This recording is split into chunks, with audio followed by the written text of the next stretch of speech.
Presiden Republik Indonesia Prabowo Subianto pimpin sidang Kabinet Paripurna yang digelar di Istana Kepresidenan Jakarta Pusat pada Rabu 22 Januari 2025.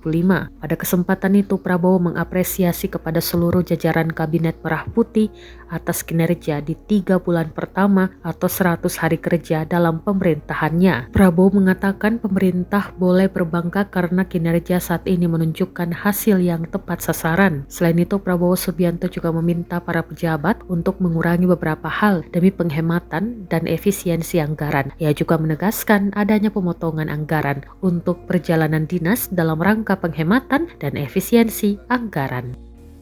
Saya menyampaikan apresiasi kepada Menteri Keuangan dengan semua timnya yang telah menyusun APBN dengan baik, dengan cermat, kerja keras, menuntut penghematan, efisiensi.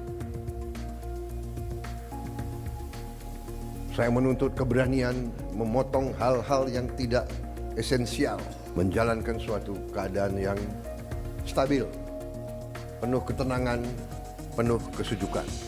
Download Tribun X sekarang, menghadirkan lokal menjadi Indonesia.